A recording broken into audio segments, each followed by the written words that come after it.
नमस्कार, मी सौ सीता उमार, पुणे शहर मराठी अध्यापक संघ अध्यक्ष. सन्माननीय व्यासपीठ उपस्थित आजचे व्याख्याते माननीय म्हणजे तुला आता किती पटवले त्यांचं प्रथम मी स्वागत करते. पुणे जिल्हा मराठी अध्यापक संघाचे विश्वस्त श्री कुबडे सर व सर्व पदाधिकारी, पुणे शहर मराठी अध्यापक संघाचे सर्व पदाधिकारी, तसेच पुणे जिल्हा आंतरशालेय नाट्य स्पर्धेचे सगळे पदाधिकारी, त्यांचे सगळे सदस्य, त्या समितीतले लोक सगळे आज इथे आहेत. कार्याध्यक्ष श्री कुबडे सर आणि खोत सर इथे आज उपस्थित आहेत, जे पुणे जिल्हा परिषदेचे यशवंतराव चव्हाण आंतरशालेय नाट्य स्पर्धेचे समन्वयक आहेत. आणि त्यांनी सगळ्यांना आमच्या नाट्यरंगाचे हा जो ग्रुप आहे या सगळ्यांना एकत्र बांधलेला आहे. पुणे शहर मराठी अध्यापक संघ, संलग्न पुणे जिल्हा मराठी अध्यापक संघ आणि नाट्यरंग यांच्या संयुक्त विद्यमाने आज 19वे पुष्प आपल्यासोबत घेऊन आलेलो आहोत. याच्या अगोदर आम्ही 18 पुष्प ही वेगवेगळ्या नाट्य क्षेत्रामध्ये किंवा साहित्यिक, लेखक, कवी आणि नाट्य क्षेत्रात काम करणारे कलावंत, दिग्दर्शक, नेपथ्यकार अशा अनेक विषयाच्या अंगाने आम्ही आज शिक्षकांची त्यांच्याशी चर्चा करून आणलेली आहे. कालच आपण देवदत्त पाठक यांच्याशी खूप चर्चा केली, त्यांच्याशी बोललो आणि अशा खूप विविध अनुभव आज शिक्षकांनी घेतलेले आहेत.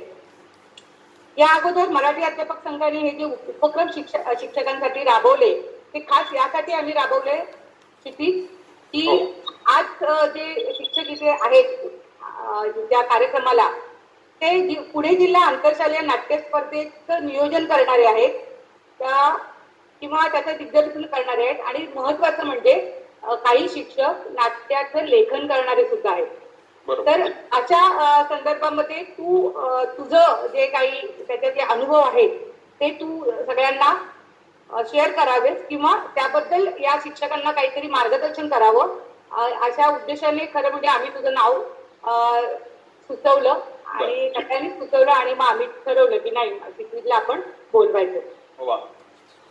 आणि त्याप्रमाणे आज तू इथे आहेस. आम्हाला सगळ्या शिक्षकांना अभिमान वाटतो की मी आताच सांगितलं कोणाशी तरी बोलताना की तो आमच्या नाट्य स्पर्धांमध्ये किंवा नाट्य वाचन स्पर्धेमध्ये तो तू नेहमीच असायचा.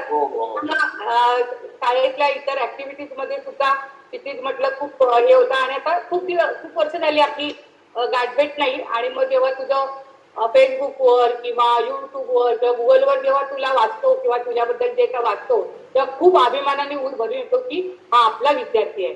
आणि म्हणून आज खरं म्हणजे तू इथे आलायस याचा खूप अभिमान वाटतो आम्हाला. यानंतर अभिनवचे मुख्याध्यापक नगरकर सर नाट्यरंगच्या माध्यमातून हे सततच आमच्याशी संपर्कामध्ये असतातच. किती तुला सांगायला अभिमान वाटेल की नगरकर सरांनी अतिशय सुंदर अशी नाटकं लिहिलेली आहेत आणि दिग्दर्शन केलेलं आहे आणि त्याला बक्षीस सुद्धा मिळालेलं आहे. तुला माहिती असेल त्याची तुला वाचनात सुद्धा आलं. तर मी नगरकर सरांना विनंती करते की त्यांनी इथे प्रास्ताविक आणि 4 शब्द बोलावे. या व्यासपीठावरील सर्व आजचे उपस्थित आदरणीय सर्व मान्यवर, पुणे शहर मराठा अध्यापक संघ आणि नाट्यरंग ग्रुप आयोजित हे 19वे पुष्प आहे. गेले अनेक दिवस नाट्यरंग ग्रुप आणि पुणे शहर मराठा अध्यापक संघ यांच्या संयुक्त विद्यमाने हे जे काही नाट्य चळवळीसाठी वेगवेगळे व्याख्याने होत आहेत त्यातलं हे 19वे पुष्प आहे. आणि यासाठी उपस्थित सर्व मान्यवरांचे मी प्रथम मनापासून हार्दिक स्वागत करतो. आजच्या कार्यक्रमाचे जे प्रमुख पाहुणे म्हणून या व्याख्याते आहेत ते क्षितिज पटवर्धन, हे आमच्या शाळेचे माझे विद्यार्थी आहे. आम्हाला खूप अभिमान वाटतो. आज इथं अभिनव परिवारातील अनेक शिक्षक आहेत आणि क्षितिज पटवर्धन यांनी शाळेमध्ये शाळेच्या व्यासपीठावर जे जे काही आपले स्वतःचे गुण दाखवले, विकसित केले आणि आज या क्षेत्रामध्ये अत्यंत उत्तुंग अशी भरारी घेतलेली आहे. आम्हाला या सर्व कलाकार जे आमच्या अभिनवचे आहेत त्याच्यामध्ये क्षितिजचं नाव घेताना अतिशय भरभरून येतं. कारण त्याने एक वेगळं क्षेत्र निवडलं. कारण लेखन कार्य किंवा एखादं गीत लिहिणं हे काही फार सोपं काम नाहीये. पण क्षितिजने हे शिवधनुष्य पेललं आणि शाळेपासून सुरुवात केली आणि या क्षेत्रामध्ये आपला वेगळा असा ठसा उमटवला. आज मराठी चित्रपटसृष्टीमध्ये क्षितिजचं नाव खूप मोठ्या आदराने घेतलं जातं, याचा आम्हाला शाळेला खूप अभिमान आहे. क्षितिजजी हा शाळेबद्दल, शाळेच्या शिक्षकांबद्दल अतिशय भरभरून बोलतो, शाळेबद्दल कृतज्ञता व्यक्त करतो. शाळेकडनं अनेक गोष्टी त्यांनी शिकल्या आहेत आणि कदाचित शाळेमध्ये घडलेल्या सर्व घटकांचा या क्षेत्रामध्ये वापर करताना मला नक्कीच फार उपयोग होता. नाट्यरंग ग्रुप चा माझा संबंध तसा योगायोगाने आला. क्षितिज नाटकाचा आणि माझा त्याचा काही संबंध तसा अर्थी काही नव्हता. मला या नाटक क्षेत्रामध्ये खरं तर आणलं त्याच्यासाठी मी श्रेय सर्व देतो आनेकर मॅडम.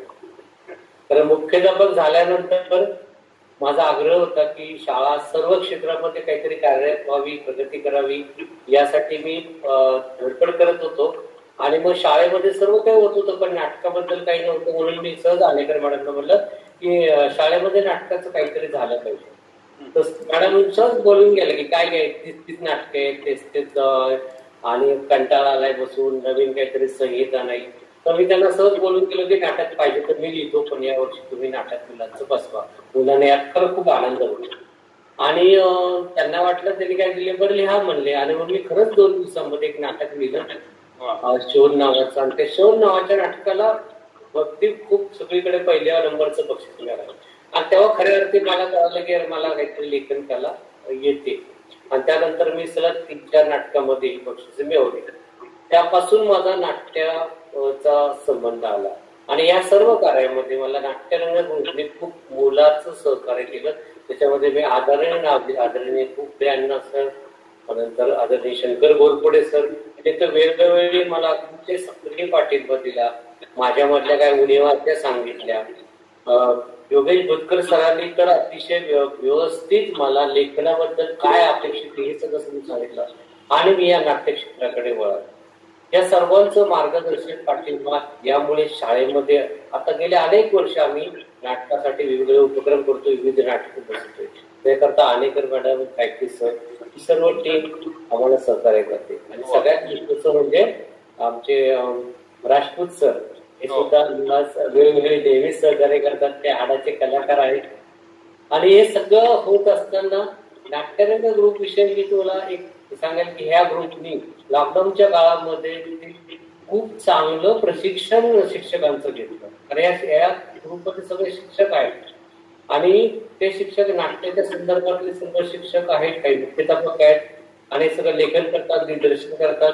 तर त्यांना इथं माहिती देण्यासाठी आमचे घोरपडे सरांनी सर्व माहिती अभ्यास करून नाट्यरंग ग्रुपवर दररोज खूप छान असं प्रशिक्षण घेतलं आणि त्याचा लाभ आम्हाला सर्व शिक्षकांना मिळाला.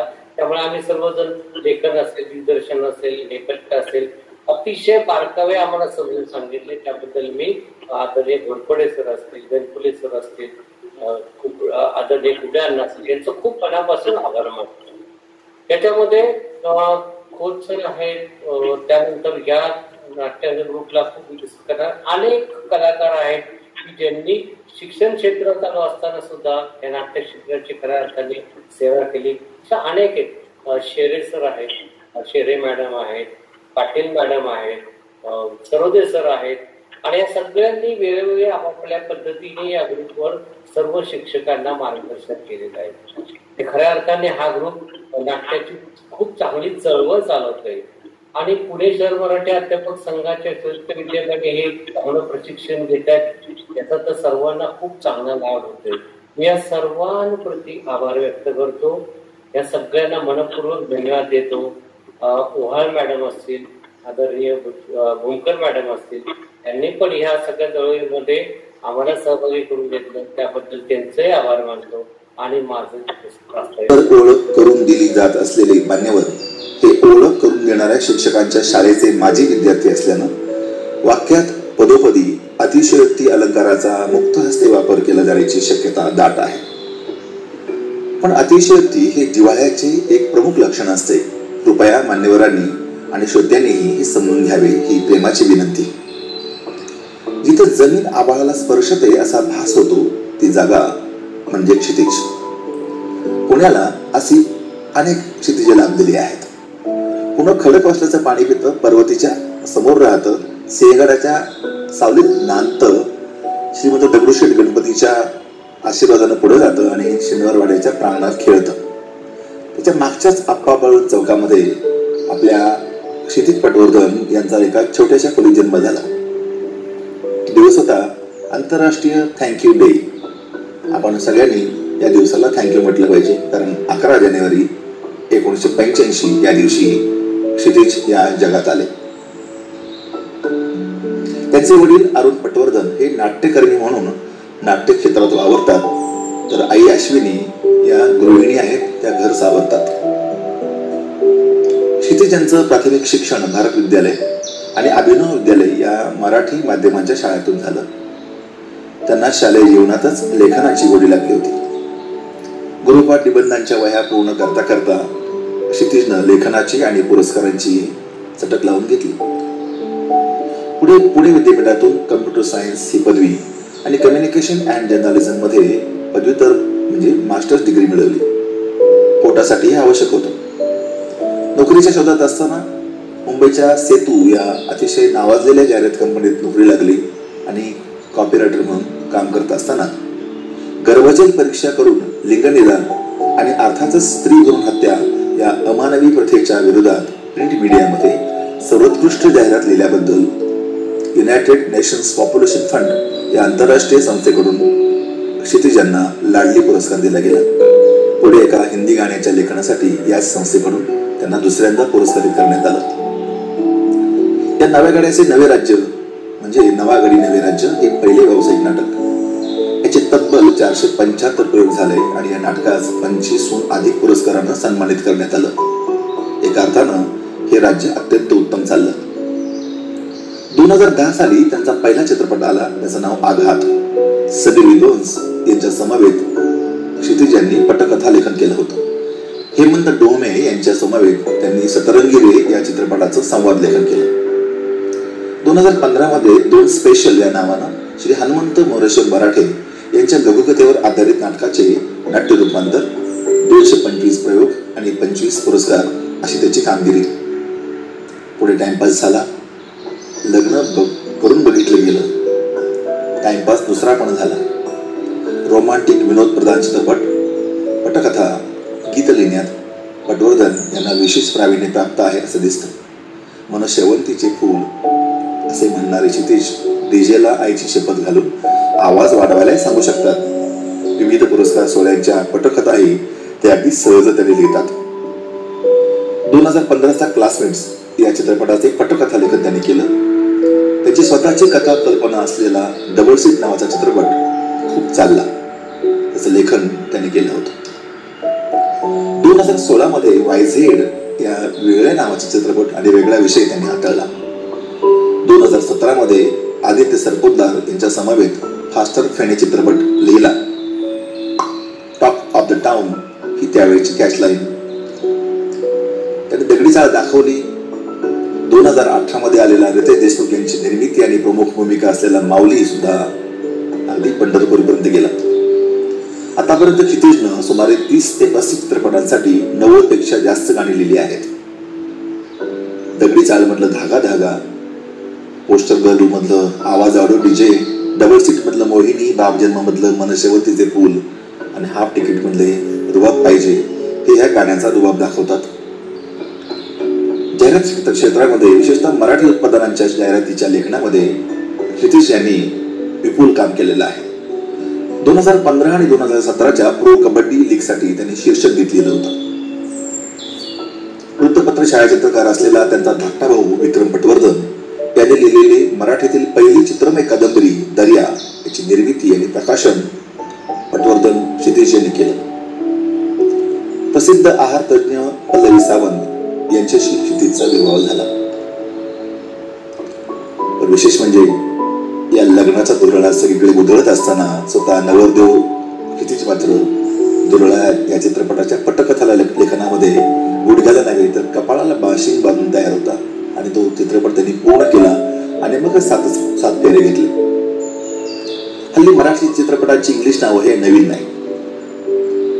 या इंग्लिश मराठी चित्रपटांची अल्फाबेटिकल ऑर्डर बी लावली ती अशी आघात, बी फॉर वाहतुकली, बी फॉर बाप जन्म, बी फॉर बघतोस काय गुजराकर, C for classmates, D for double seat Dagadi Chawl doctor Kashinath Ghanekar, देवा धुराळा, ई फॉर एकुलते एक, F for faster Fene Fugay, G for girlfriend, H for half ticket, K for काव काव कावळे, K for Khari biscuit, L for Lagna Pahave Karun, N for master blaster, N for Mauli, N for नवागडी नवे राज्य, O for 1/2, P for poster girl, S for Satrangi Re, त्यानंतरचं Q, P नंतरचा Q आणि R अजून शिल्लक आहे. एस फॉर सगळे उभे आहेत, टी फॉर टाइमपास किंवा TTMM, U for Urfi, V for Vrindavan, W for WhatsApp लग्न, एक्स अजून रिकामा आहे, वाय फॉर YZ आणि वाय फॉर एरे एरे पैसा, झेड अजून रिकामा आहे. या सगळ्या रिकाम्या जागा ते लवकरच भरतील अशी खात्री आहे. या इतक्या कामानंतर पुरस्काराचं घरी येणं हे अगदी सहज.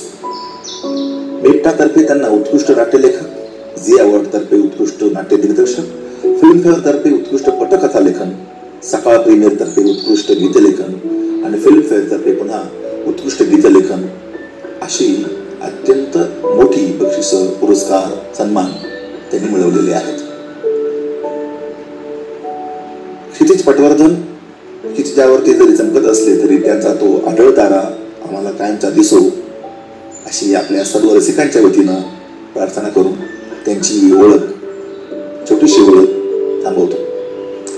पटवर्धन, आपण खऱ्या अर्थानं पटकथा वर्धन आहात किंवा चित्रपट वर्धन आहात असं वाटतं. आपल्याला या वर्धनाच्या कामासाठी खूप खूप शुभेच्छा. धन्यवाद. नमस्कार. Thank you. Thank you so much sir. फार सुंदर तुम्ही ओळख करून दिली. थँक्यू. आता मुलाखतीकडे जाऊयात आपण. क्षितिज पटवर्धन या आमच्या विद्यार्थ्याचे आम्हा अभिनवच्या शिक्षकांना नेहमीच अभिमान, कौतुक आणि अप्रूप वाटत राहिले. गायके सरांनी त्याच वात्सल्यानं, प्रेमानं त्याची ओळख करून दिली. अगदी A to Z त्याची 12 खडीच त्यांनी आपल्याला प्रेझेंट केली आणि याच्यातच प्रत्येक शब्दामध्ये अभिमान व्यक्त होत होता. क्षितिज 6वी मध्ये असतानाच उत्तम, त्याच्या वयाच्या मानानं उत्तम निबंध लिहायचा आणि त्याच्याच सारख्या हुशार विद्यार्थ्यांचा, त्याचे मित्रच होते ते सगळे, एक निबंधाचं पुस्तक मराठीच्या बाई, पुराणिक बाई यांनी तयार केलं आणि ते प्रकाशित केलं, छात्रांचे विचार वैभव. ते पुस्तक वाचताना खरं तर निम्म्यापेक्षा जास्त निबंध त्याच्यामध्ये क्षितिजचेच होते. सैनिकांना पत्र हे सुद्धा छान उपक्रम होता बाईंचा आणि त्याने इतकं सुंदर पत्र एका सैनिकाला लिहिलं होतं आणि त्या सैनिकांना त्याला छान प्रत्युत्तर सुद्धा दिलेलं आम्हाला आठवतंय. क्षितिज एकपाठी होता. म्हणजे प्रत्येक वक्तृत्व स्पर्धेमध्ये, निबंध स्पर्धेमध्ये आणि नाट्यवाचन स्पर्धेमध्ये जे जे उतारे त्याला दिले जायचे ते त्याचे अगदी मुखोद्गत असायचे. त्यामुळे सर्व शिक्षकांचा तो लाडका होता. क्षितिज आणि बक्षीस हे समीकरणच तेव्हा ठरलेलं होतं. त्यामुळे सगळ्या स्पर्धांमध्ये त्याला घेण्यासाठी सगळे शिक्षक धडपडत असायचे. शाळेमध्ये असताना तुझ्या या प्रतिभेची चुणूक आम्हाला तर दिसली होतीच. शाळेनंतर तू लेखक म्हणून कसा घडलास तुझ्या अनेक मुलाखतींमधून आम्ही ऐकत आलो. पण पूर्णवेळची पत्रकारिता, केसरीमध्ये होतास, एकदा सकाळमध्ये पण आपण भेटलो. पूर्णवेळची पत्रकारिता सोडून आपण पूर्णवेळ एक करिअर म्हणून लेखन करावं असं तुला केव्हा वाटलं? कोणती घटना यासाठी कारणीभूत झाली की तुला असं वाटलं की आपण लेखन करू शकतो आणि यातच करिअर करू शकतो? Thank you madam. सर्वप्रथम सगळ्यांना नमस्कार. गायके सरांनी फारच अप्रतिम ओळख करून दिली. म्हणजे ही ओळखून असलेल्या माणसाकडनं होणारी ओळख आहे, ही नुसती ओळख नाहीये, ही ओळखून असलेल्या माणसाकडनं आलेली ओळख आहे. त्यामुळे फारच मजा वाटली मला. सरांनी ज्या पद्धतीने ओळख करून दिली खूप छान वाटलं एकतर.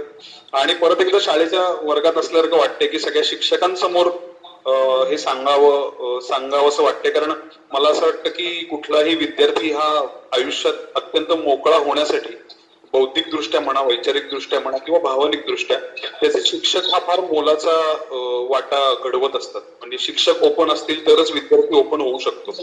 तर असे शिक्षक मला लाभले हे सगळ्यात पहिलं त्यांच्याबद्दल आभार. कारण तसं नसते तर फार अवघड झालं असतं प्रकरण माझ्यासारख्या विद्यार्थ्याचं. कारण मी तसा खूप गुजरा आहे आणि त्या सगळ्यांना धन्यवाद. तुम्ही सगळे शिक्षक आहात तर सर्वप्रथम तुम्हाला सगळ्यांना अभिवादन, तुमच्या सगळ्यांचे आभार, तुम्ही एवढ्या मोठ्या संख्येने इथे आहात. आणि मॅडमनी आता जो प्रश्न विचारला तर मला असं वाटतं कुठेतरी शाळेतच त्याची मुळं आहेत त्या गोष्टीची. कारण बऱ्याच वेळेला असं होतं की आपण सगळे आयुष्यामध्ये ना कम्फर्ट शोधत असतो, की स्थैर्य शोधत असतो, की अमुक एक शिक्षण केलं, अमुक एक नोकरी लागली की मग आपण आता सेटल झालो. तर माझा स्वभाव थोडासा ना शाळेनंतर त्याच्या बरोबर विरुद्ध बनला होता आणि मला थोडंसं अस्थिरतेमध्ये सौंदर्य जाणवायला लागलं. आणि मला असं वाटत होतं की जेवढे आपण अस्थिर असू तेवढं आपण अधिक काहीतरी शोधू, असं एक सतत वाटत राहायचं. ज्याला मराठीमध्ये एक ना धड भाराभर किल्ले असंही म्हणतात. पण ते करता करता काहीतरी सापडत गेलं आणि त्याची मजा पण यायला लागली. तर पूर्ण वेळ लेखन करायचं असा काही निर्णय कॉन्शियसली कधीच घेतला नव्हता की आपण आता चला आता आपण आता पूर्ण वेळ लिहूया, असं नव्हतं. घरचे आता तुम्ही सगळे पालक आहात आणि तुम्ही सगळे म्हणजे तुम्ही सगळे शिक्षक आहेत आणि पालकही आहेत, तुम्हाला तुमची मुलं आता शाळा कॉलेजांमध्ये असतील किंवा मोठी असतील, तर आपल्याला माहित असतं की एका टप्प्यावर सगळ्यांची अशी इच्छा असते की मुलांनी नीट अभ्यास करावा, त्यांना नोकरी मिळावी आणि त्यांचं व्यवस्थित व्हावं. माझ्याही पालकांची तशी इच्छा होती. पण सगळ्यात चांगली गोष्ट अशी होती की त्यांनी कधी मला विरोध नाही केला की तू काहीतरी करून बघ किंवा बघू नकोस. मला असं वाटतं सगळ्यात मोठी शिकवण ही जर आपले पालक आपल्याला देत असतील तर ते ही देतात की तुला जे हवं ते तू करून बघ आणि करून बघितल्यानंतर ठरव की ते जमतंय का नाही. बऱ्याच घरांमध्ये असं असतं की करून बघून न देता हा निर्णय घेतला जातो. पण माझ्या घरात सगळ्यात महत्वाची गोष्ट अशी होती की माझ्या घरच्यांनी कधीही मला एखादी गोष्ट करू नकोस म्हणून सांगितलं नाही आणि त्याचा माझ्यावर फार चांगला परिणाम झाला. आणि मुंबईमध्ये जेव्हा मी हे मास्टर्स करून गेलो, जेव्हा मला मुंबईतल्या एका जाहिरात एजन्सीत नोकरी सुद्धा मिळाली होती. मला अजूनही आठवतं की मी त्या फॉर्मवर 13-14 हजार रुपये पगार असं लिहिलेला फॉर्म मी घेऊन परत पुण्याला आलो होतो आणि मी असं ठरवलं की चला आता आपण नोकरी करणार, आता आपण या क्षेत्रात कायमच एक नोकरदार माणसाचं आयुष्य जगणार. आणि दुसरीकडे मन कुठेतरी म्हणत होतं की नको आपण स्वतःला थांबवायला, आपण या पगारावर स्वतःची गुजरण किंवा स्वतःचं हे नको करायला, आपण अजून पुढे जाऊन बघू काय होते फार फरक. तर मला असं वाटतं की ती जी वृत्ती होती, शोधक वृत्ती असणं, हे मला फार गरजेचं वाटतं आणि ओपन असणं. तर या दोन गोष्टींनी कुठेतरी ना हळूहळू तो पिंड आपण म्हणूया तसा घडत गेला आणि वाटत राहिलं की जे काम आपल्याकडे येईल ते आपण शेवटचं समजून करूया, कदाचित त्याच्यामुळे आपल्याला संधी मिळणार नाही असं समजून करूया.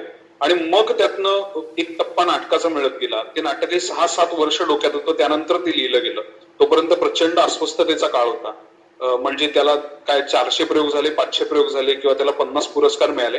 पण त्याच्या अगोदरची 8 वर्ष मी ऑलमोस्ट प्रत्येक रात्र जागून काढली की हे मला कसं करता येईल, हे मला कसं क्रॅक करता येईल.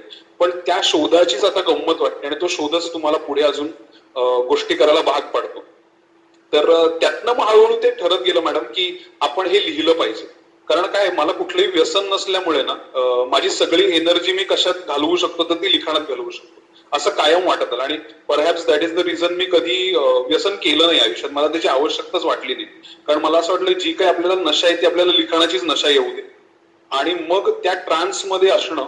आणि सगळ्यात दुसरी महत्वाची गोष्ट की फार आतली गोष्ट ही खरं तर माझ्या, मी कुठल्या मुलाखतीत किंवा कोणाशी बोलताना शेअर नाही केली, पण मला असं वाटतं लेखन ही एकमेव जागा आहे जिथे मी निर्भीड असतो.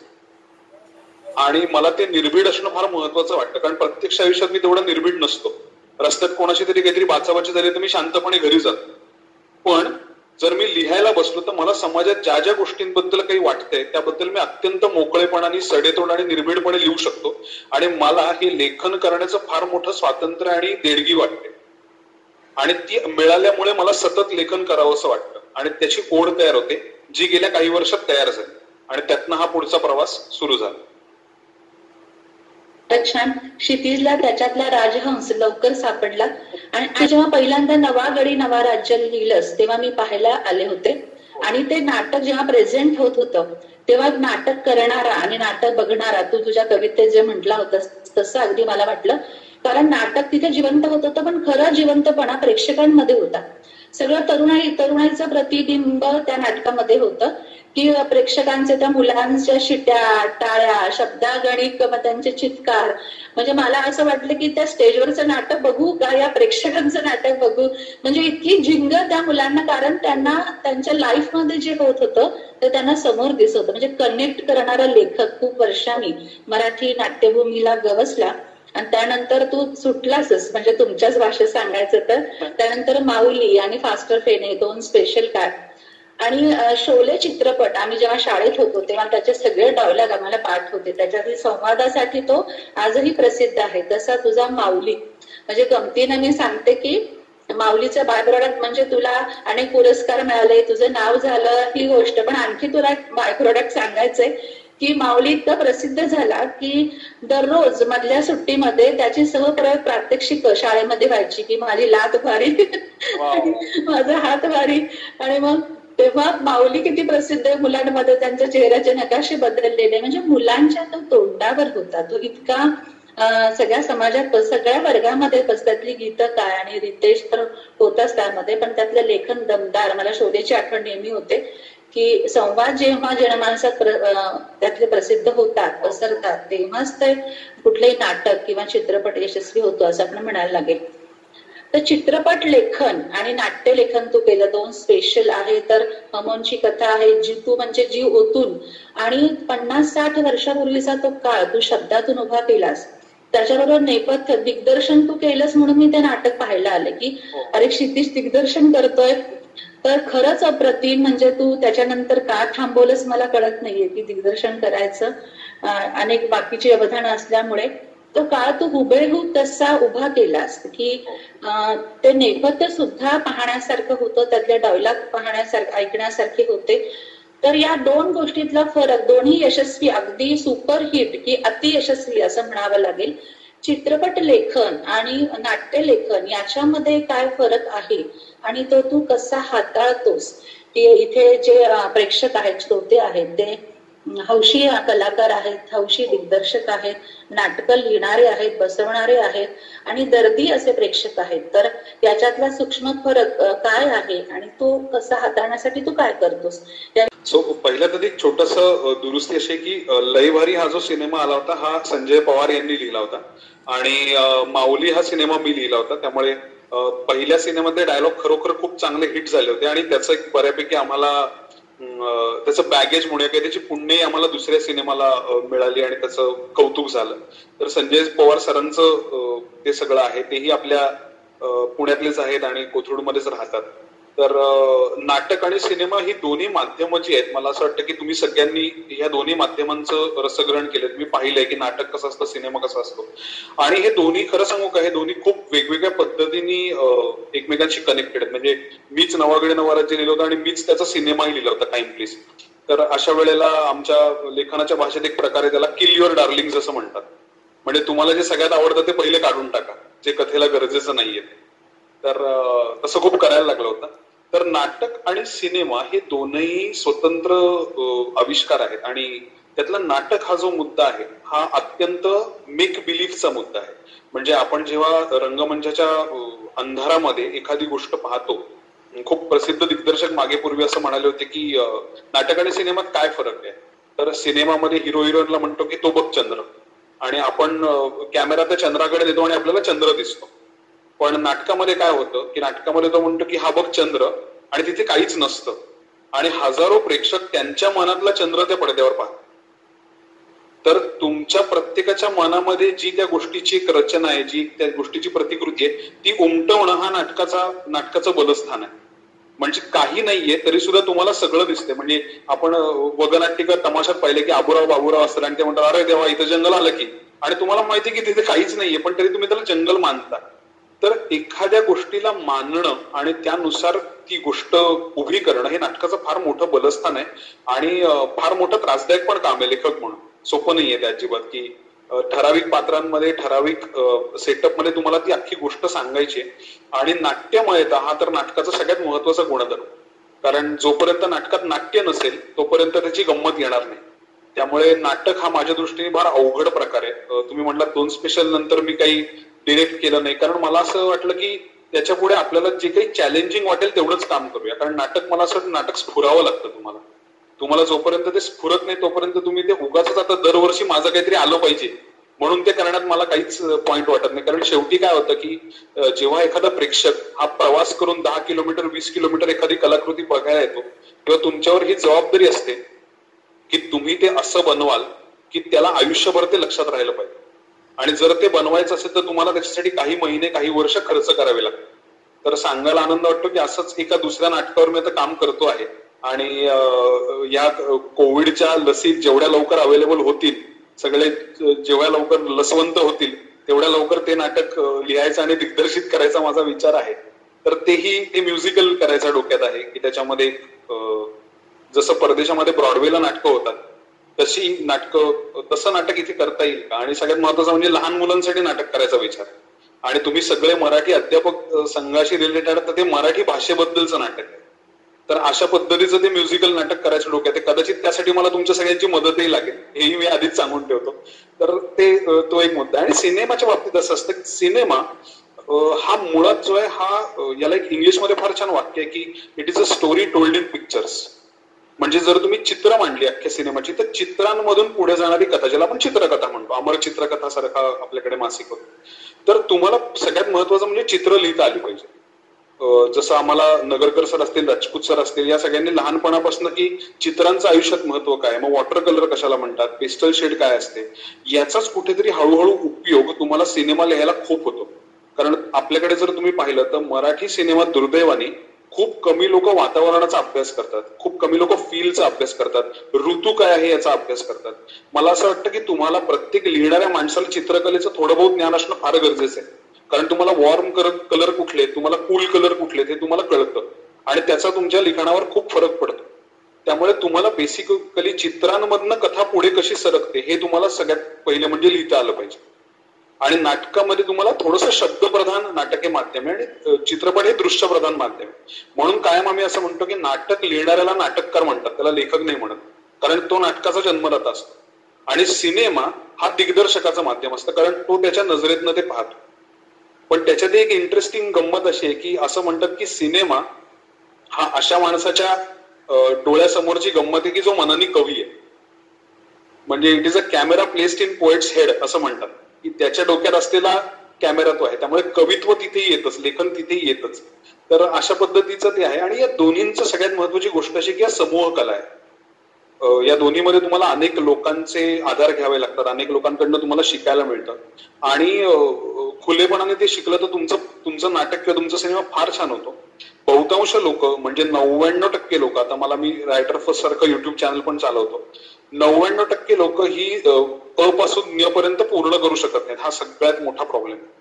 आणि लोक म्हणतात अरे आम्हाला ते सापडतच नाही आणि मग शेवटपर्यंत जाताच येत नाही आणि मग हेच होत नाही ते. तर मला नेहमी त्यांना असं सांगावं असं वाटतं की कुठलीही गोष्ट तयार होण्यासाठी ना काही वर्षांचा कालावधी द्यायला लागतो आणि त्याच्याशी ना सतत 2 हात करायला लागतात. ते कुस्तीसारखंच आहे की आज त्या कल्पनेने तुम्हाला पाडलं, तुमच्या अंगाला माती लागली, तुम्ही बाहेर गेलात, परत अजून तयारी केली, दूध प्यायलात, मातीत लोळलात, अजून काहीतरी 100 जोर मारले, तसंच आहे ते. आणि परत काही महिन्याने त्याला अप्रोच झालं. मग तुम्हाला कदाचित एखादा डाव सुचेल, एखादा सीन सुचेल, एखादं वाक्य सुचेल, एखादं पात्र सुचेल. आणि त्याच्यासाठी 2 गोष्टी फार महत्वाच्या आहेत. म्हणजे तुमच्यापैकी किती जण लिहितात मला माहित नाही, पण 2 सगळ्यात महत्वाच्या गोष्टी मला अशा वाटतात लेखक असण्यासाठी. त्यातला सगळ्यात महत्वाचा मुद्दा मला कंपॅशन वाटतो, म्हणजे करुणा किंवा सहानुभूती हा मुद्दा वाटतो. कारण जोपर्यंत आपण दुसऱ्याचं जगणं हे उघड्या डोळ्यांनी, उघड्या मनाने बघत नाही ना, तोपर्यंत आपल्याला त्याची जाणीव होत आणि आपला भवताल आपल्याला कळत नाही. मला असं वाटतं तो भवताल कळणं, संवेदनशील असणं हे फार महत्वाचं आहे आणि त्यातनं फार चांगला लेखक तयार होऊ शकतो. आणि नंतर क्राफ्टचा मुद्दा येतो की इथे नाट्यमयता पाहिजे का नाही, या ऍक्टरने काय म्हणलं पाहिजे, हा सीन कसा बनला पाहिजे, हे सगळे फार नंतरचे मुद्दे. पण त्या सगळ्यात आधी मला एखाद्या गोष्टीविषयी कणव वाटते का नाही हे सर्वात महत्वाचं तपासून बघणे. जर ती वाटत असेल तर तुम्ही 100% चांगले लेखक होऊ शकता. कारण नंतर सगळा मुद्दा हा क्राफ्टशी रिलेटेड. म्हणजे नंतर आपलं सुगम मराठी व्याकरणाचं पुस्तक असतं तसं ते आहे की हा क्राफ्ट शिकला, तो क्राफ्ट शिकला, हा सीन असा बनवला. पण बेसिकली तुम्हाला ऑब्झर्वेशन आणि इमॅजिनेशन या 2 गोष्टी तुमच्याकडे ठासून भरलेल्या पाहिजेत आणि त्यासाठी वेळ दिला पाहिजे.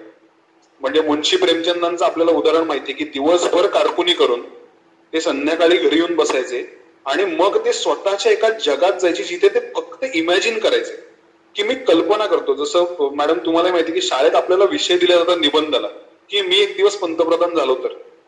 आता जर मागे वळून पाहिलं तर इथनच आमच्या सगळ्यांच्या इमॅजिनेशनची सुरुवात होती प्रत्येकाची. अदरवाईज मी पंतप्रधान व्हायचं काही कारण नाही, दूरदूरपर्यंत कारण नाही. पण मला हे इमॅजिन करायला लावणं यांनी माझा तो जो मसल आहे तो विचार करायला लागतो की अच्छा असं झालं तर काय होईल. आणि आपण सगळ्यांनी जर ऑब्झर्व केलं तर बहुतांश सिनेमाचे विषय हे या निबंधाचे विषय असतात. म्हणजे परग्रहावरून एक मानव इथे आला तर आता हा पीके सारख्या सिनेमाचा विषय आहे, किंवा अजून तुम्ही कुठल्याही सिनेमाचा विषय काढून बघा, डिस्नी सारख्या मोठ्या कंपनीचा पण काढून बघा, तो तुम्हाला तुमच्या शाळेतल्या निबंधाचाच विषय आहे हे जाणवेल. आणि तिथूनच ती इमॅजिनेशनची सुरुवात होते. त्यामुळे इमॅजिन करून बघणं हा लेखक होण्यातला सगळ्यात महत्वाचा दुसरा भाग आहे. पहिला आहे करुण असणं जगण्याबद्दल, दुसरा आहे इमॅजिन करणं, आणि तिसरा ऑब्झर्व्ह करणं. मला असं वाटतं ऑब्झर्वेशनने सगळ्यात जास्त तुम्हाला गमती जमती दिसतात. एखादं पात्र कसं बोलतंय, ते काय वागतंय, त्याच्यात काय गंमत जम्मत आहे, आणि मला असं वाटतं त्याची खिल्ली न उडवता त्याचं सौंदर्य स्थळ बघता, त्याला माणूस म्हणून जर तुम्ही पाहायला लागलात ना तर तुम्हाला फारच सुंदर सुंदर गोष्टी सापडतात.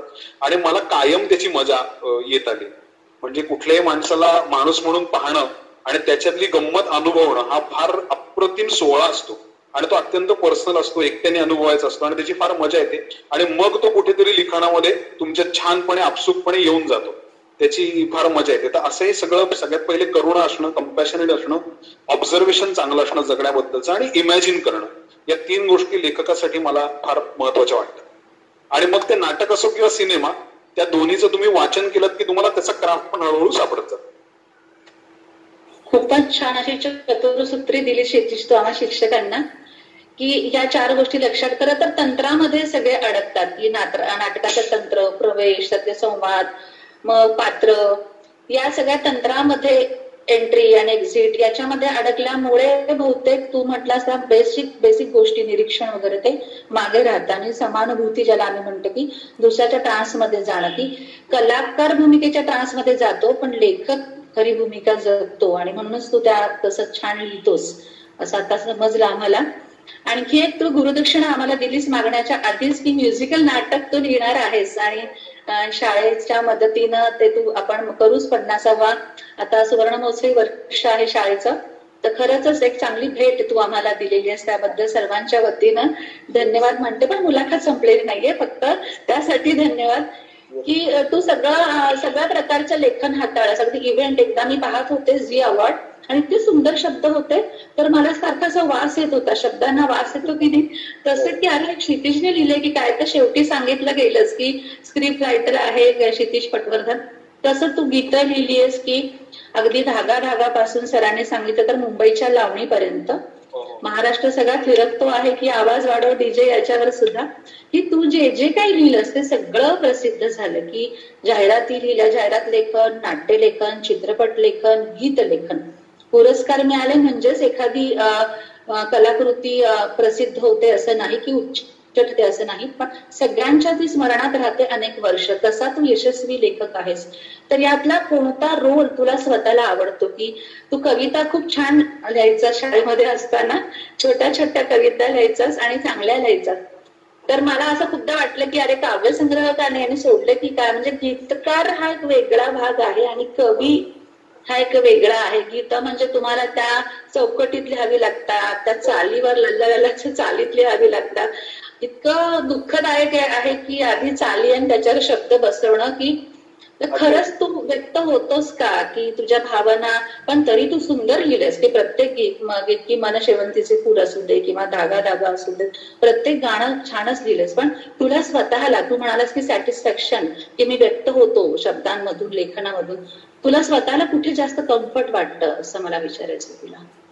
मला असं वाटतं हे मॅडम कसं आहे, हे सगळ्या माध्यमांचं एक वैशिष्ट्य आहे, म्हणजे गुपित आहेत प्रत्येकाची एक खासियत आहे. म्हणजे आता साधा आपण गीत लेखनाबद्दल बोलूया, की तुम्ही प्रत्येकाने कधी ना कधीतरी आयुष्यात कविता वाचल्या असतील, 4 ओळी लिहिल्या असतील. एक प्रत्येकाला असं असतं की मी काहीतरी लिहून बघतो, आणि यमक या गोष्टीची आपल्याला फार मजा येते की आपण पण काहीतरी एक लिहून बघू शकतो, बाबा काय त्यातनं मजा येते. मला आता माझ्यातनं जे काय ते मला मोकळं होऊ दे, मला जे वाटतंय आजूबाजूला घडतंय किंवा माझ्यात पण घडतंय ते व्यक्त होण्यासाठी कविता हे फार सुंदर माध्यम आहे. गाणी हे जे माध्यम आहे ते फार इंटरेस्टिंग माध्यम अशासाठी आहे की गाण्यामध्ये तुम्ही जी व्यक्ती नाही आहात ती बनण्याची मुभा असते. म्हणजे आता आवाज वाढव डीजे सारखं गाणं मी लिहिलंय, याच्यावर खूप लोकांची नाकही मोरडतात, खूप लोकांच्या मानही वळतात. पण मला गंमत अशी वाटते की मी असा विद्यार्थी, तुम्हाला सगळ्यांना माहिती की मी कधीच कुठल्या मिरवणुकीत जाऊन नाचू शकत नाही, कारण माझा स्वभाव नाही. पण एखाद्या गाण्याच्या निमित्ताने मला असं होतं की मी मनातल्या मनात तरी करू शकलो, याची मला गंमत वाटते. तर ते करायची मुभा तुम्हाला गाणं देतं. किंवा साधी गोष्ट की आपण सगळ्यांनी छत्रपती शिवाजी महाराजांबद्दल खूप वाचलंय, ऐकलंय, पण जेव्हा असा विषय येतो की असं काही लिहिता येईल का की ज्याने आपण छत्रपती शिवाजी महाराजांशी पर्सनल कनेक्ट करू शकू, एक वैयक्तिक पातळीवर कनेक्ट करू शकू, तर मग त्यातनं माझ्या राजावर माझ्या शिवबारासारखं गाणं मी लिहिलं. आणि जे सगळीकडे शिवजयंतीला लोक वाजवतात, म्हणजे आता परवाच एक किस्सा असा झाला की रायगडावर एका मुलाने महाराजांच्या समाधीसमोर बासरीवर ते गाणं वाजवलं. तर जेव्हा असे प्रसंग घडतात ना, तेव्हा एक लक्षात येतं की आपण जगात कुठल्याही भाषेत काम करू किंवा काही होऊ दे, सगळ्यांचा इमोशनल धागा सेमच आहे. म्हणजे आपण जर लोकांना फील करून देऊ शकलो एखादी गोष्ट, एखाद्या गोष्टीची जाणीव करून देऊ शकलो, तर मला असं वाटतं लोकांना ते खूप आवडतं. मग ते तुम्ही प्रेमगीत म्हणून लिहा, तुम्ही समूहगीत म्हणून लिहा, तुम्ही एखादं अत्यंत पार्टीचं गाणं म्हणून लिहा, लोकांना ती इमोशन जागवणारं आणि जगवणारं काहीतरी मिळालं ना की त्यांना ते फार आवडतं. आणि मला असं वाटतं की ते सच्चेपणानं तुम्ही करू शकलात गीतकार म्हणून तर फार मजा येते. आणि मला तुम्हाला सगळ्यांना सांगायला आवडेल की आज फार चांगला दिवस आहे की माझा पहिला हिंदी सिनेमा आता रिलीज होतोय गीतकार म्हणून, आणि ज्यामध्ये तापसी पन्नूनी काम केलं आहे, आणि हसीन दिलरुबा नावाचा सिनेमा आहे. आणि भारतातले सगळ्यात मोठ्या दिग्दर्शकांपैकी एक जे आहेत म्युझिक डिरेक्टर अमित त्रिवेदी, त्यांच्याबरोबर माझा हा पहिला अल्बम आहे. सो अमित त्रिवेदी आणि मी कोलॅबरेट करतोय अजून काही अल्बम्सवर. पुढच्याही वर्षी आमचा एक सिनेमा येतोय, आणि आता हिंदीमध्ये माझी ही 2 गाणी त्या सिनेमात आहेत. सो बॉलिवूड, ज्याला रुडार्थनी म्हणतात, मला तो शब्द आवडत नाही, पण हिंदी सिनेमा सृष्टीमध्ये पदार्पण या 2 जुलैला होते. नेटफ्लिक्सवर तो सिनेमा येईल, आपण सगळ्यांनी आवर्जून बघा. तर अशा वेळेला मजा ही येते की तुम्हाला कमीत कमी वेळात ते लिहायला लागतं. म्हणजे मला आठवतंय की 1 दिवसात मला ते गाणं लिहायची संधी मिळाली होती की 1 दिवसात तुम्हाला गाणं लिहायचं. तर आता आपण म्हणतो ना की ज्याला शीघ्र कविता म्हणतो परत आपण शाळेमध्ये, की एक आपल्याला विषय दिला आणि अर्ध्या तासात तुम्हाला कविता लिहायची. या सगळ्याच ना मसल मेमरी कुठेतरी शाळेपासून बिल्डअप होत असते, आणि ती तुम्हाला अशा प्रसंगांमध्ये काम करायला भाग पडते. त्यामुळे गीतलेखनामध्ये मला प्रचंड आनंद मिळतो, मला प्रचंड आवडतं गीत लिहायला, कारण त्याच्यात यमक असतं, वृत्त असतं, छंद असतो, ताल असतो आणि इमोशन्स असतात. तर त्याला फार मजा येते. आणि कवितांचं म्हणाल तर माझं कवितांचं पुस्तकही यावर्षी मी प्रकाशित करतोय, जे हिंदी कवितांचं आहे. सो गेली 6-7 वर्ष त्याच्यावरही काम चालू आहे. या कोविडच्या कृपेने माझी खूप कामं थांबलीत, पण आता मी एक लस घेतली, दुसरी घेतली की मी सगळं सुरू करणार आहे. सो असं आहे. पटकथेच्या बाबतीत असं आहे की ते ना हे आहे, काय म्हणतात त्याला, म्हणजे गीतलेखन हे जर पटकन पोहे करणं असेल ना, तर पटकथा ही बिर्याणी बनवण्याची प्रोसेस आहे. की आदल्या रात्री तो तांदूळ भिजवून ठेवा, सुकामेवा भिजवून ठेवा, हे भिजवून ठेवा, ते भिजवून ठेवा, मग ते सगळे मसाले परता, तर त्याला खूप वेळ लागतो. आणि त्याची एक वेगळी मजा आहे त्याच्या पद्धती. मग त्याचा एक गोष्टीचा तुम्हाला हळूहळू वास यायला लागतो, मग त्याची मजा यायला लागते. आणि ती 50 वेळा बिघडून बनण्याची प्रक्रिया. म्हणजे आपण जसं म्हणतो की आपल्याकडे 2 खूप मोठे चित्रकार सर आहेत की बहुतांश लोक जी पेंटिंग्स बनवतात तो काही पहिला लेअर नसतो, त्याच्यावर 50 लेअर असतात आणि मग कुठेतरी ते चित्र फायनल होतं. तसंच पटकथेचं पण आहे की तुम्ही तो लेप लावत राहता आणि एका पॉइंटला कधीतरी त्यातनं काहीतरी आकृती तयार होते. तसं त्या पटकथेची गंमत आहे, आणि ती फार सुंदर गंमत आहे. कारण लेखक असण्याचा सगळ्यात मोठा फायदा असा आहे की तुम्ही माणसं जन्माला घालू शकता, आणि तो फायदा तुम्ही स्त्री लेखक असाल किंवा पुरुष लेखक असाल दोघांनाही आहे. की मला जसा माणूस दिसतो किंवा मला जसा माणूस हवाय तसा मी तो इंजिनियर करू शकतो. म्हणजे मी या व्यक्तीतला एक गुण घेऊन दुसऱ्या व्यक्तीतला दुसरा गुण घेऊन त्यांना एकत्र करून एक माणूस जन्माला घातला. ही इतकी फॅसिनेटिंग गोष्ट आहे किंवा इतकी चकित करणारी गोष्ट आहे. मला स्वतःला सुद्धा खूप सरप्राईज होतो मी स्वतः सुद्धा या गोष्टीने. तर त्याची फार मजा येते. आणि मला असं वाटतं म्हणून या प्रत्येक गोष्टीचा एक फायदा आहे, एक अनुभवाचा फायदा आहे. त्यामुळे त्या अनुभवात बुडणं काही काळ, छान त्याचा खालची दुनिया पाहणं आणि परत वर येणं आणि दुसऱ्या अनुभवात जाणं, हा तो शिरस्ता आहे माझा सध्या. आणि त्याची मजा येते कारण चेंज ऑफ वर्क याने तुमचं वर्क पण चेंज होतं. तर त्यामुळे त्याची खूप मजा येते. आणि सगळ्यात महत्वाचा एक शेवटचा मुद्दा असा की आमच्या क्षेत्रात आम्ही नेहमी असं म्हणतो की प्रेक्षकांसाठी तुम्ही कायम बदलत राहा, नाही तर प्रेक्षक कधीतरी तुम्हाला बदलतील. तर त्यामुळे जोवर तुम्ही तुमच्यात वैविध्य आणत नाही तोपर्यंत तुम्ही लोकांना तेच देत राहता.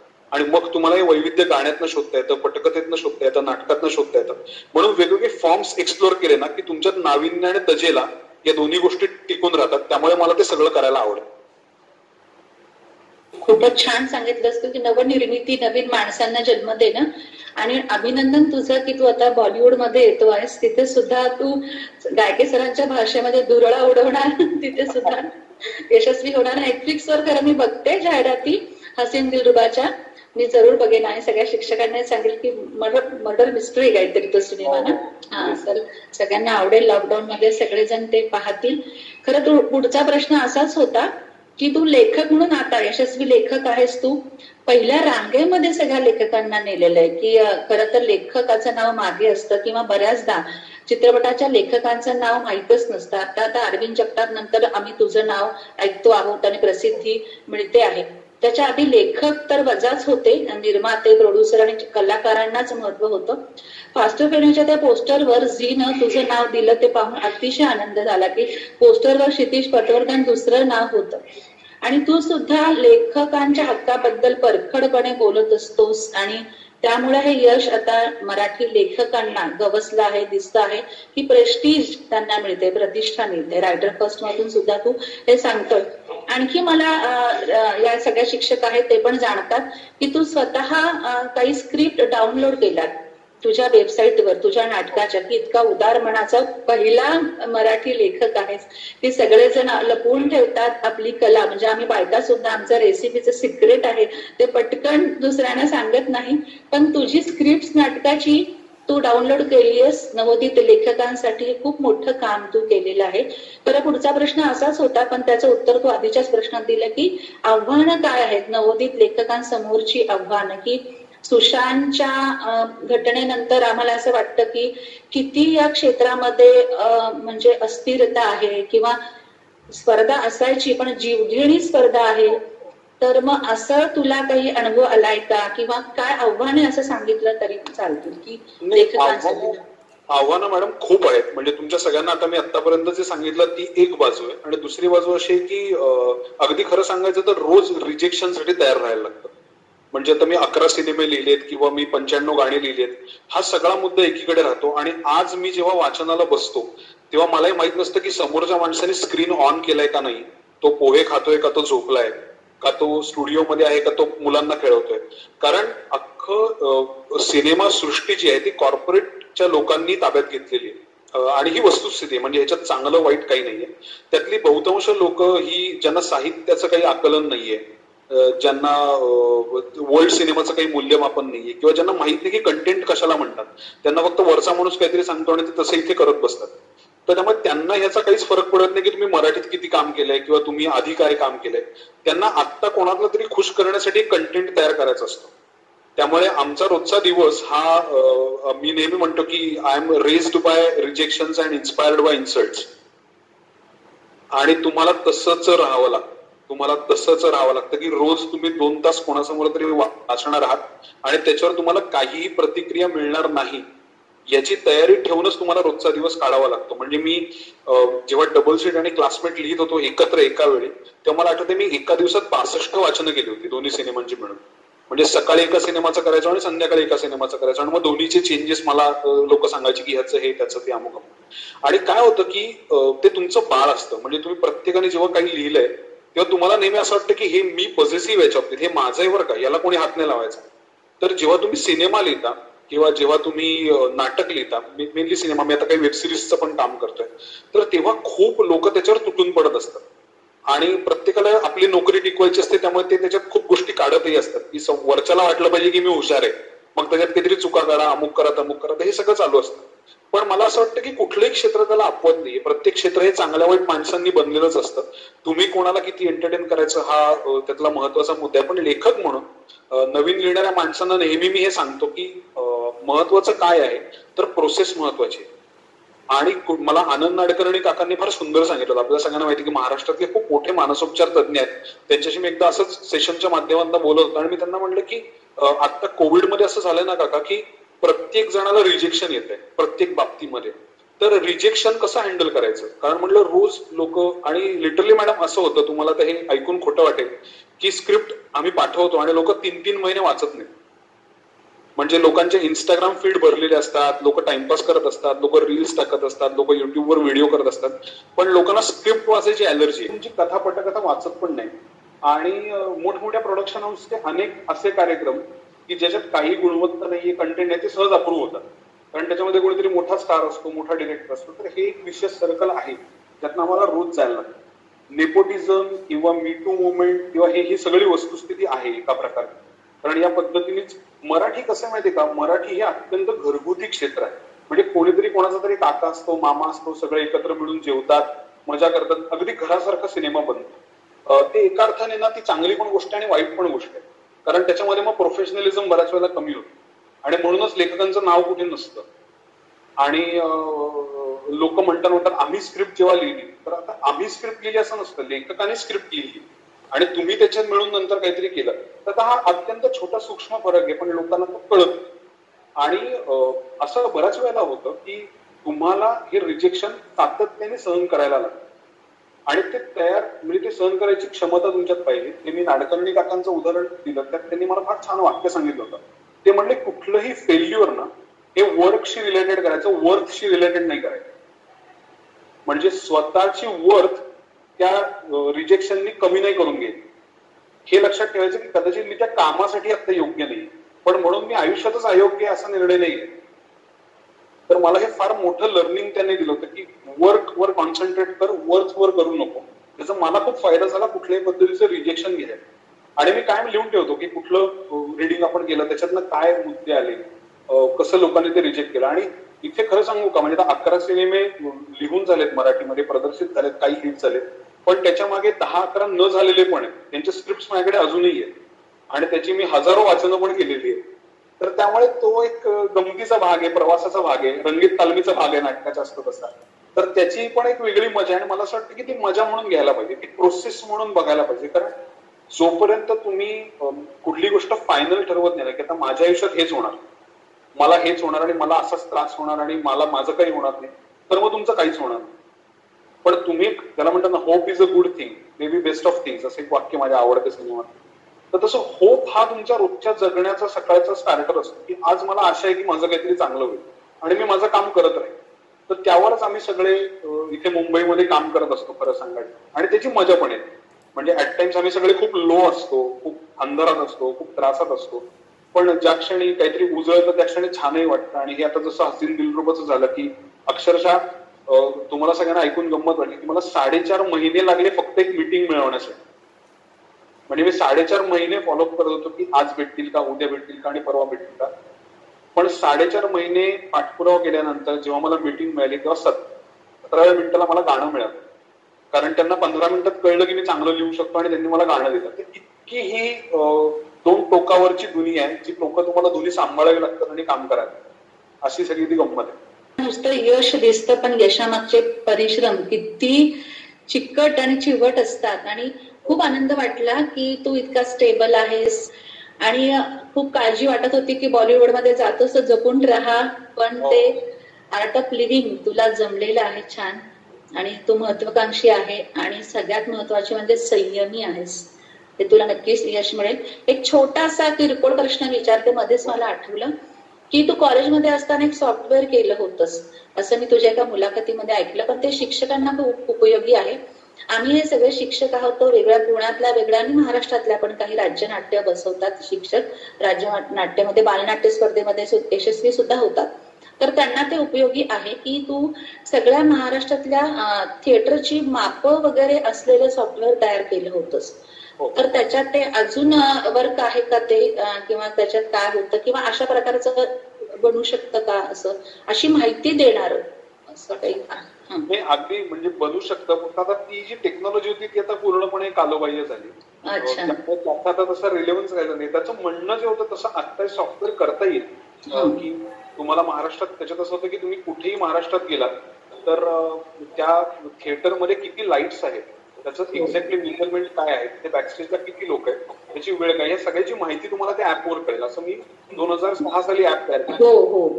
तर आता नेमकं ती त्या सिस्टीम मध्ये किंवा त्याच्या प्रोटोटाईप मध्ये केलं होतं, ती आता कालबाह्य झाली. पण तसं जर कोणी करणार असेल तर मला निश्चित त्याला मदत करायला आवडेल, कारण माझ्याकडे त्याचा डेटा बऱ्यापैकी रेडी असेल तर करायला आवडेल. आणि दुसरं असं सांगायचं की या मगाच्या प्रश्नात एक मुद्दा असा की या क्षेत्रामध्ये काम करताना किंवा आपण म्हणतो की हे सगळं अत्यंत अस्थिर आहे, पण ओळखीच्या काही लोकांची किंवा मित्रमंडळींचा खूप फायदा याच्यामध्ये होतो. म्हणजे ते तुम्हाला इमोशनली स्टेबल ठेवायला खूप मदत करतात. म्हणजे सुबोध भावे चांगला मित्र आहे, तर सुबोधनी या काळामध्ये मैत्र नावाचा एक ग्रुप केला होता. त्या ग्रुपमधनं तो रोज वेगवेगळ्या क्षेत्रातल्या वेगवेगळ्या माणसांना बोलवायचा आणि तो अशा पद्धतीने बोलवायचा की ती माणसं तुमच्याबद्दल, तुमच्या मनात जे जे प्रश्न आहेत त्या क्षेत्राबद्दल ते तुम्हाला उलगडून सांगतील अपार्ट फ्रॉम तुमचं क्षेत्र. मग त्या देगलूरकर नावाचे सर होते की जे मूर्तीशास्त्रामधले खूप मोठे आहेत. त्यातच नाडकर्णी काका आले होते ज्यांना मी तो प्रश्न विचारला होता. किंवा अजून अशी खूप इंटरेस्टिंग लोक आली होती की ज्याने आपला व्यासंग आपण म्हणतो ना तो थोडा परीघ आपला मोठा होता. तर त्याचा सुद्धा आम्हाला या लॉकडाऊनच्या काळात लेखकांना फायदा झाला की या गोष्टी आम्हाला बघायला मिळाल्या, अनुभवायला मिळाल्या आणि थोडंसं स्वतः पलीकडे पाहता आलं, थोडासा विस्तार अजून करता आला. तर तेही एक मला सांगायला आवडेल की जसं तुम्ही आज हा एक उपक्रम करताय ना तसंच आमच्या मनोरंजन क्षेत्रातल्या लोकांचा आम्ही महिन्याभरात एक उपक्रम करतो, चांगली देवाणघेवाण पण होतो.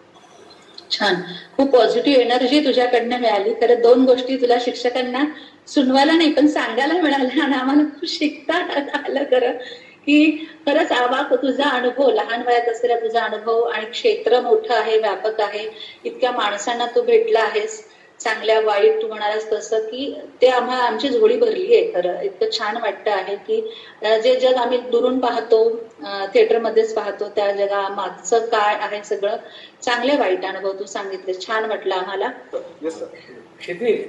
मला बोलायचंय. हा, एक प्रश्न आहे तुला असा की तू वेगवेगळ्या प्रकारचे सिनेमे लिहितो, नाटकं लिहितो, वेगवेगळे कॅरेक्टर्स असतात. तर तुझ्या ही कॅरेक्टर होती कधीतरी कुठेतरी अनुभवलेली असतात, असे असतात. तर अशी काही कॅरेक्टर शालेय जीवनामध्ये तुला भेटली, त्याचा कुठेतरी उपयोग झाला तुला, असा एक गमतीशीर माझा प्रश्न आहे की ती कॅरेक्टर घेऊन तू ते पुढे बनवलं, थोडं बदल, असं काही झालंय का? हो, काही खूप मी तुम्हाला सांगू का सर, माझ्या प्रत्येक लिखाणामध्ये ना शाळेचा काही ना काहीतरी कॉन्ट्रीब्युशन डेफिनेटली आहे. कारण आपण म्हणून सर असतील किंवा मॅडम असतील किंवा इव्हन शाळेतले शिक्षक असतील. आता क्लासमेटमध्ये मी तुम्हाला आठवत असेल तर एक शाळेतले मामा घेतले होते आणि कॉलेजमधले मामा होते, प्यून होते. तर आता ते बऱ्यापैकी आपल्या शाळेतले मामांना मी जसं पाहिलंय ते मुलांशी जशा गप्पा मारायचे तशाच स्वरूपाचं ते होतं. किंवा क्लासमेट्समध्ये एक वर्गवाणीवरचा सीन होता की ते माईक समोर अनाऊन्स करतात. तर ते ना माझं लहान मूल असल्यापासून फॅसिनेशन आहे की मी माईकवर असावं आणि अख्ख्या शाळेने मला ऐकावं. तर आता ते त्या सिनेमामध्ये कुठेतरी आलं. किंवा डबल सीट मध्ये लहान भावाचं कॅरेक्टर आहे. तर मी शाळेत अशी खूप आपल्या मुलं पाहिली होती की ते भयंकर उत्साहाने ते तेव्हा ए.आर. रेहमानच्या गाण्यांवर डान्स करायची, गॅदरिंग सगळं अक्षरशः गाजवून टाकायची. तर ते मी पाहिलं होतं. तर कुठली माणसं, मुलं, त्यांचे काय काय अनुभव, त्यांचं काय काय दिसणं, वागणं, काय काय नावं जर तुम्ही आता बघितली पुढच्या माझ्या कामांमधली तर तुम्हाला असं अरे हा हे नाव मी कुठेतरी ऐकले, हा शाळेतल्या मुलाचं नाव असं तुम्हाला कधीतरी सापडेल.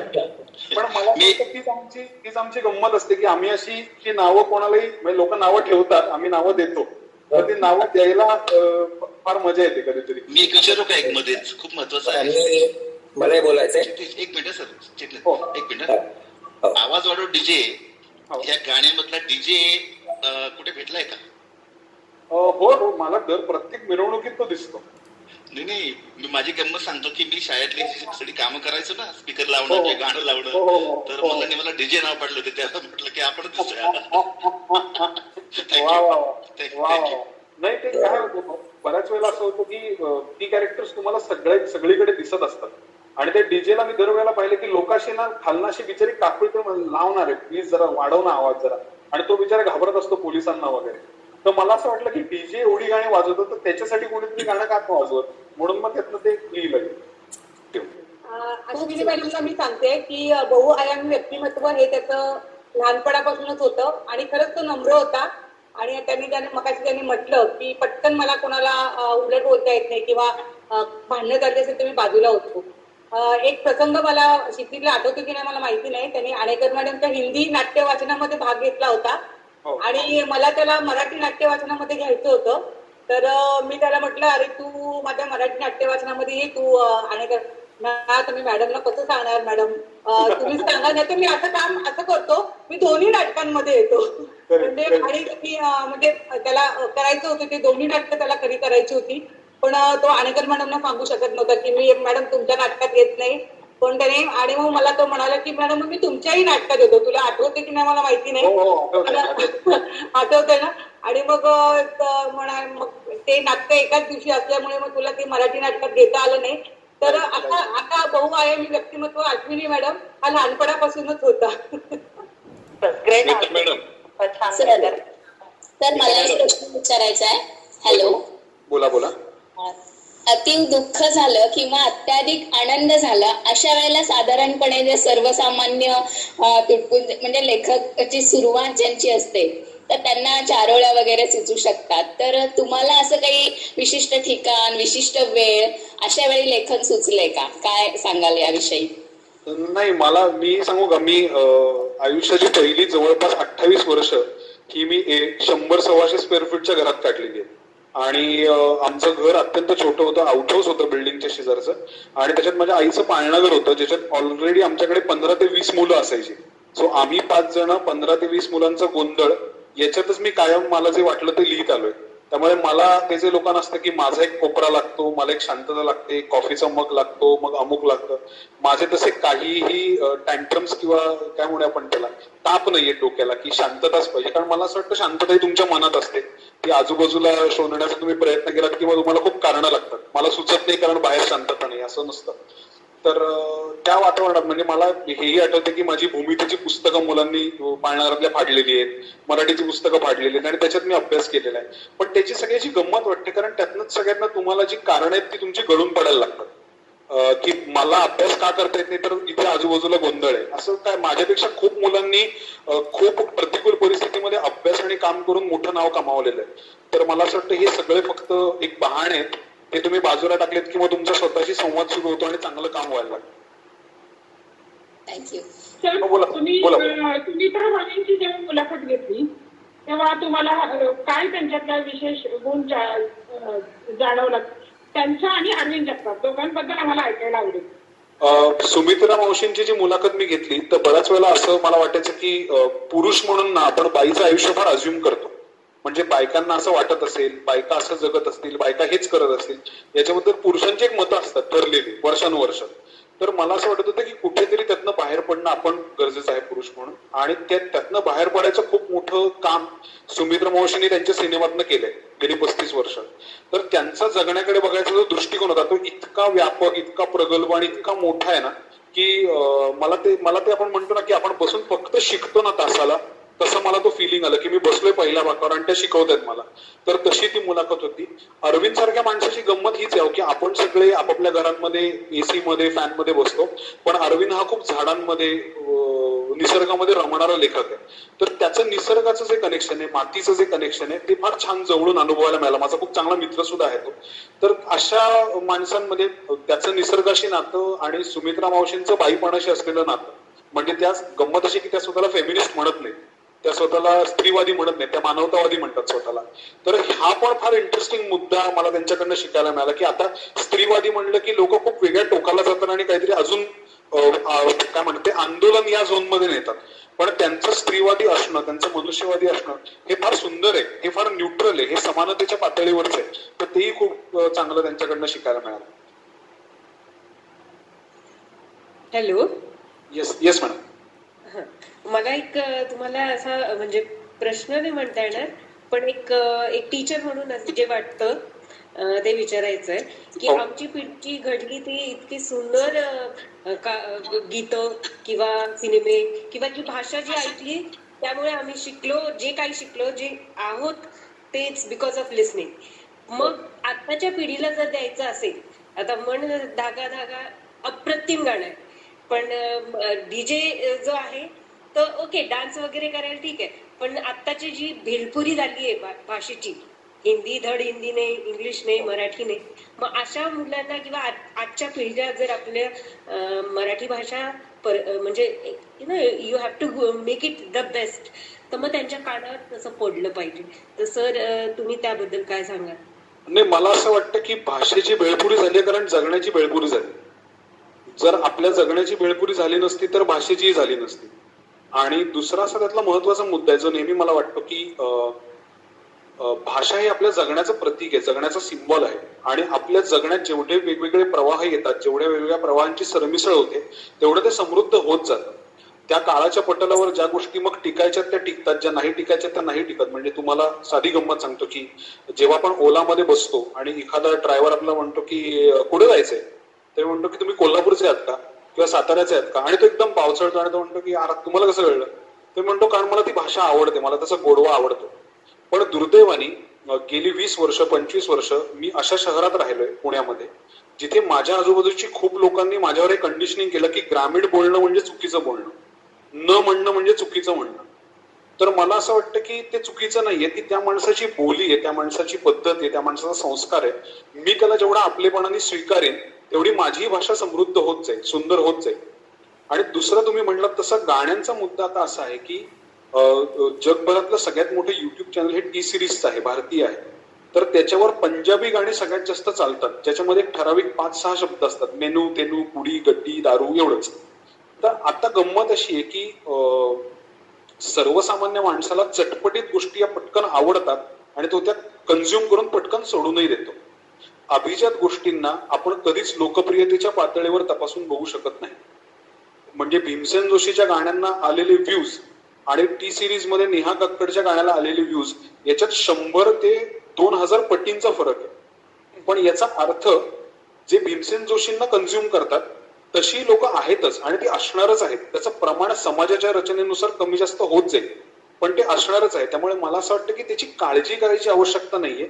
ज्यांना त्या पद्धतीचं काम करायचं त्यांनी ते करावं, ज्यांना दुसऱ्या पद्धतीचं काम करायचं त्यांनी दुसऱ्या पद्धतीचं करावं. पण कलाकार म्हणून मला सगळ्यात मोठी गोष्ट ही वाटते की जसं मन धागा धागा असेल किंवा आवाज वाढव डीजे असेल, मला कुठलाही कला प्रकार वर्ज मानता कामा नये, ही मला सगळ्यात मोठी गोष्ट वाटते.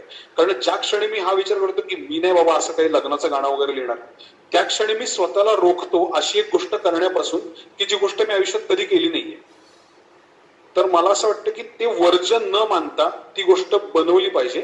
आणि सगळ्यात महत्वाचं तुमच्या प्रश्नाचं उत्तर असं की मला आतून जर वाटते की मराठी भाषा समृद्ध झाली पाहिजे, तर सगळ्यात आधी मी समृद्ध व्हायला पाहिजे आणि मग मी भाषेबद्दल काहीतरी काम केलं पाहिजे, जे मी आता नाटकातनं माझ्या म्युझिकल नाटकातनं करणार आहे, की ज्यातनं मी भाषेबद्दल जे काही आपले आडाखे आहेत डोक्यामध्ये, जे काही माझ्याही होते, ते सगळे तोडून कसे काढता येतील आणि मुलांना स्वच्छ निर्लेप नितळ निरपेक्ष कसं बनवता येईल भाषेच्या बाबतीमध्ये, याचा तो प्रयत्न असणार. अगदी. Thank you sir.